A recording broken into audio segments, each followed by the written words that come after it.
천재교육 최강 TOT 편집국 이희정입니다. 제가 있는 이곳은 서울교육대학교인데요. 초등 영재교육원 관련한 궁금증을 해결하기 위해 왔습니다. 안녕하세요. 예, 안녕하세요.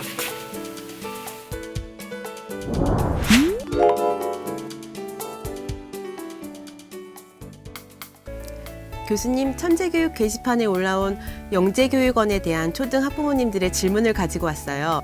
영재교육원은 어떤 곳인가요? 예, 영재교육원은 일반적으로 과학영재교육원이라고 부르는 게 정식 명칭입니다. 근데 이제 우리나라에서는 대학 부설에서 운영하는 영재교육원이 있고요. 그 다음에 각 교육청마다 영재교육원이 개설되어 있습니다.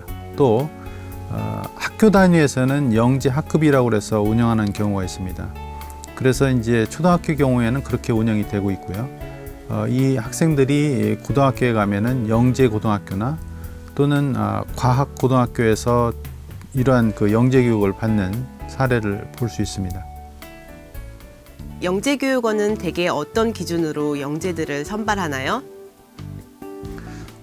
영재교육원은 대학 부설에서는 일반적으로 서류 전형을 통과한 학생들을 대상으로 심층 면담을 하게 되고요. 교육청 단위에서는 영재성 검사나 또는 창의성 검사지를 활용해서 시험을 봐서 그것을 기본으로 영재를 선발하고 있습니다. 그런데 여기서 출제가 되는 문항들에 굉장히 관심이 많을 텐데요. 이거는 이제 학교에서 일반적으로 다루는 문항하고는 좀 다릅니다. 아이들의 영재성이나 창의성을 보고 싶기 때문에 그런 것들을 많이 물어보는데, 예를 들면 수체계에서 0이 없다면 어떤 일이 벌어질 것인가를 설명하라는 것과, 또는 무한이라고 하는 개념이 수학에서 예를 든다면 어떤 식으로 설명할 수 있겠는가, 이런 식으로 물어봅니다. 이런 문항들은 보통 학생들은 쉽게 답할 수 없는 그런 문항입니다. 그래서 학교에서 공부하는 기본적인 수학에다가 좀 더 깊이 있는 이해를 하면서 이게 어떤 의미를 갖는지를 계속 고민하는 것이 필요합니다. 또한 요즘에는 영재가 한 30%, 상위 30% 되는 아이들을 대상으로 영재 아이들을 이제 보려고 하기 때문에 그런 정도 수준에서 풀어볼 수 있는 다양한 문제들을 접해보는 것이 굉장히 중요하고요. 예를 들면 이제 최강 TOT라면 그 뒤에 보면은 영재원 대비 문제들이 있는데, 거기에 융합형 문제가 있습니다.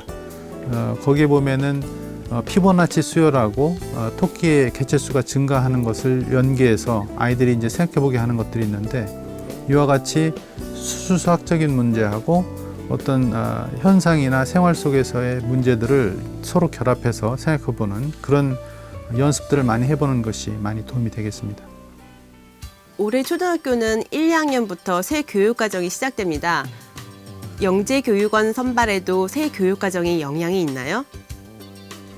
예, 아무래도 이제 학교에서 배우는 것들을 중요시하기 때문에 새롭게 바뀌는 그런 경향들이 반영될 가능성이 있습니다.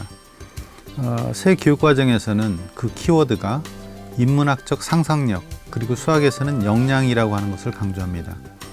그래서 아마 이제 수학에서도 상당히 생소하지만 인문학적 상상력이라고 하는 것을 고려해야 될 텐데, 이건 무엇을 의미할까라고 생각해 보면 예를 들면은 뭐 이런 거라고 볼 수 있습니다.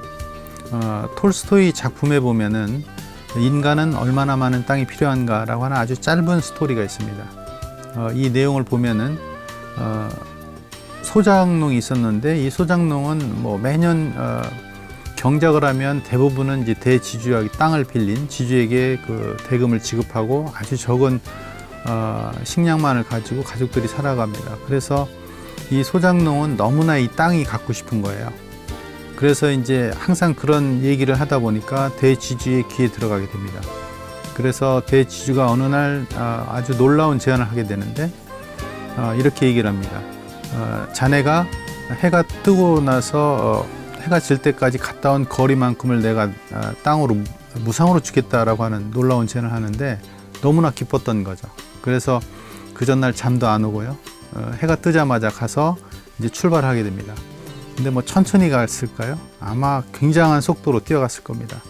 근데 너무 이제 뛰다 보니까 해 질 때까지는 돌아와야 된다라고 하는 그런 조건이 있었습니다. 그게 생각이 나서 오는데 너무 많이 간 거예요. 어쨌거나 이제 해가 질 때까지 도착을 했는데 너무 많이 가서 기진해서 그 자리에서 죽게 됩니다. 그래서 이제 그 지주가 뭐라고 얘기하냐면 이 친구가 죽었으니까 한 여기 1.8m 정도 되는 땅을 파서 묻어주어라 하고 이렇게 스토리가 끝나는 장면이 있습니다. 이거는 그냥 스토리처럼 보이지만 우리 수학에서 연계를 한다면 여기에서 인간이 성인이 뛰어갈 수 있는 하루 동안에 갔다 올 수 있는 거리가 어느 정도 될까라고 물어볼 수가 있고요. 왜 그렇게 추론을 했는지 수학적으로 따져볼 수도 있을 겁니다. 그리고 이제 왜 이 친구가 죽게 됐는지를 또 아이들하고 생각해 보게 할 수 있는 거죠. 우리가 욕심이라고 하는 것이 뭐 그 스토리에서만 나오는 게 아니라 우리가 살아가는 동안에서도 굉장히 많이 결부해서 생각해 볼 수 있는 거니까요. 이와 같이 문학 작품과 수학을 연계해서 생각해 보는 이런 것들이 하나의 좀 인문학적 상상력이 아닌가 하는 생각이 들고요. 앞으로 그 영재교육원의 문제에서도 이렇게 그 인문학적인 그런 측면에서도 물어보는 문항들이 출제될 가능성이 있지 않나 하는 생각을 해봅니다. 영재교육원을 다니면 우리 친구들은 어떤 혜택이 있나요? 예, 영재교육원은 뭐 잘 알다시피 대학 부설이나 교육청 단위 영재교육원은 국가에서 무료로 지원을 하게 됩니다. 그래서 특별한 어떤 그 돈을 내지 않고 영재 교육을 받을 수가 있고요. 또 하나는 영재 교육원에 있는 강의 내용이 일반 학교에서는 배울 수 없는 상당히 높은 수준의 내용들을 많이 배우기 때문에 아이들이 굉장히 그 만족감이 높습니다. 그리고 또 하나 생각할 수 있는 것은 일반 학교보다는 여기는 이제 수학이나 과학을 잘하는 친구들이 같이 모여 있기 때문에 서로 이렇게 자극을 받을 수 있고 격려를 받을 수 있습니다. 학교에서는 내가 제일 잘한다고 이렇게 자부심이 많이 있는데 여기 오면은 더 잘하는 친구들도 볼 수가 있거든요. 그래서 내가 좀 더 분발을 해야 되겠구나 이런 효과도 볼 수가 있습니다. 그런데 이 영재교육원에 들어오는 그런 시기나 이런 것들도 굉장히 고민스러울 텐데요. 들어올 수 있다고 해서 바로 들어올 수는 없기 때문에 보통은 이제 3학년 학생들부터 자격은 주어지지만 뭐 기회가 좋아야 들어올 수 있기 때문에 그 자격이 되면 한번 시도를 해보는 게 좋다고 생각되고요. 아이들이 수학 공부뿐만 아니라 다양한 체험이나 독서 활동을 통해서 융합적으로 생각할 수 있는 아이디어들을 생각하는 것이 좋다고 봅니다. 그래서 다양한 체험을 해줄 수 있는 것이 영재교육원에 들어오는 어떤 기반을 튼튼히 하는 그런 것이 되지 않을까 하는 생각이 듭니다. 영재교육원을 준비하는 초등 학부모님들께 한 말씀 해주세요. 뭐 많은 학부모님들이 자녀가 영재교육원에 진학을 해서 뭐 수준 높은 수학이나 과학을 배우도록 하고 싶을 겁니다. 근데 이제 누구에게나 그런 기회가 주어지는 건 아니기 때문에 아이들이 저학년 때부터 꾸준히 그런 준비를 하시는 게 좋을 것 같고요. 뭐 예를 들면 이제 다양한 체험을 하게 하거나 다양한 독서를 하게 하거나 또는 수학과 관련되어 있는 다른 다양한 융합형 문제들을 접하는 기회를 많이 갖는 것이 도움이 되리라 생각합니다. 그렇지만 이제 영재교육원은 어떻게 보면 운이 조금 더 작용할 수도 있습니다.